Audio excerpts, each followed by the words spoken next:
Hey, this is H1, and we're about to be running it back with another episode. And guess what? We are going to be talking about the Rook King checkmate. Yes, sir, the King Rook versus the other king that's we're against. Yeah, that checkmate. And you know what? It's going to be pretty interesting.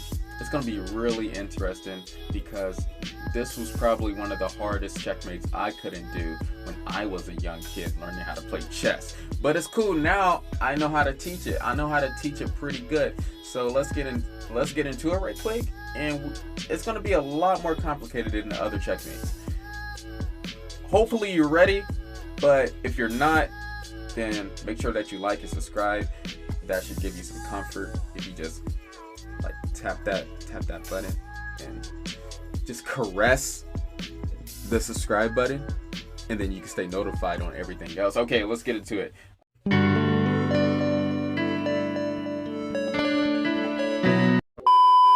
Let's teaching chess. Let's do it. Let's go. First of all, we are going to cut half of the board like always, but not the last one I did. The queen could just push the king alone because we put the king in a little box, and the king became like a little kitty in a box, and we can't do that with the rook. The rook is very limited. The rook is only 5 points, and the rook can be attacked on the diagonal like we discovered in the rook checkmate. So the king need the rook, and the rook need the king. So let's get into it. First step is always cut in half of the board. Always cut in half of the board. Second step, we are trying to make sure that their king is in opposition with our king. Opposition is when the king is directly in front of our king, and the king is directly in front of our king while it's our turn. So if I did a move like king c2, then they're going to move away because they had opposition and I didn't. So let's move the rook over here to do a waiting move. A waiting move is just allowing our opponent to do another move without changing the position a lot. So that's what we needed to do to get opposition on our opponent's king. Now when the king is directly in front of us, as we have opposition and it's our turn, this is the moment for us to push the rook up to check the king. And once we check the king, then we are taking squares away from the king. Notice how the king is in a little box, just like if we was doing the rook checkmate. The common mistake that most people would probably do is king c3, but it would be our opponent's turn and they would get out of opposition. So the best move to do at this moment is king d3. King d3. And they voluntarily went up. So if they do that, if your opponent ever voluntarily goes into the checkmate position, just keep on taking the rank from your opponent. So now, since my opponent helped me, that's all Gucci. That's all good. If you're going to help me out so that I can do the checkmate faster, that's fine. Nothing changes in the position. And instead of going directly in front of the king goes to king d4. And once the king is in front and you have opposition and it's your turn, then check the king, because they have no other squares to go. They can't move up in front of the king because that would be an illegal move. And we don't move king d5, but we keep on going to diagonal squares. King e5, because we want that opposition. So come here, boy. Yeah. There we go. And the king is directly in front of your king. And so we are going to go to rook h7, check, and we are on the last level. We are going to do king c6, and then we are going to follow that king. We're going to keep on following that king until we get opposition. But oh no, their king is attacking my rook. What am I going to do? Well, we are going to move the rook to the other side of the board, and if we move right here, then they will get out of opposition. So we are going to do one more waiting move just to get the position that we need. And the king is running, The king is going to keep on running until we get that opposition, and then once we got it, we can deliver checkmate. And there you go. That's how you do it. The rook did not stand a chance against this checkmate. Now, this is one way to do the rook checkmate.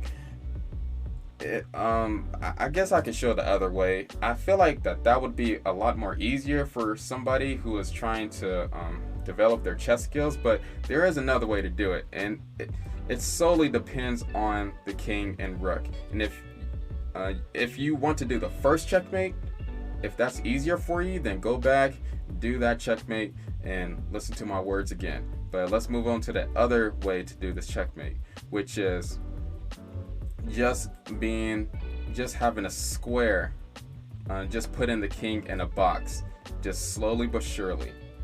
And so we are just going to keep on pushing the king to the side, and the king is in a box, and we're just going to keep on pushing the king. And so the king voluntarily voluntarily went back, so we're going to keep on pushing the king. Okay, so now we're here.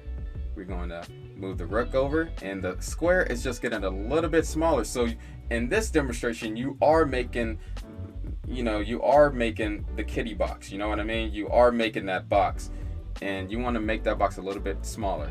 So in this position, you do have opposition, but no move is going to help you. You don't want to move this rook back, because that would be giving your opponent's king more squares. And you do not want to move your king away from the rook, because your opponent will capture. So you have to do a waiting move like king d3. And then once your opponent king moves up, then you make the box a little bit smaller, inch by inch. And we have to keep on putting the king up, get that opposition. They are going to move their king, make the box a little bit smaller, make the box a little bit smaller. They push the king, we push our king, we push our king to get opposition, and now they're on the edge of the board. And once they are on the edge of the board, just like the other checkmates, we keep that king on the edge. We don't give it no space. So now this king only have 3 squares to work with. We put the king up, we put the king to the side, we put the king in front of the king, and now this is a tricky position. With the rook king checkmate, you have to do waiting moves. You have to know your waiting moves that keeps the position the same. So we want the king to be right here so that we can deliver checkmate. We do not want to move our rook on the 7th rank, but the best move is to move our rook on any one of these squares on this file, except for this square. This square would be horrible. But if we move even our rook all the way to e1, then we can deliver checkmate on our last move, which would be rook e8 checkmate. So those are the 2 ways to do the rook king checkmate. Tell me in the comments what you think. Actually, let me expand my face so that you can know how serious I am. But put in the comments what you think is the easiest way to do the checkmate, because I really don't know. I like the first one, but I learned the second one first in my life, and that's been easy. And I learned the first one that I went over like earlier on in my adult life, and I like that a lot better since I've been doing the second one a super long time. So tell me what you think in the comments. I don't know. You can do whatever you want. Let's get into it with our next video. Peace, I guess. Like, you're gonna watch more videos, so like, come on. It's not really a goodbye if you're gonna watch more videos. It's not really a goodbye, is it? It's no turning back, pressing on toward the vision. Yeah, I see where we was, and I see where we going. It's no turning back, pressing on toward the vision. Yeah, man, we choosing to get up and keep it moving.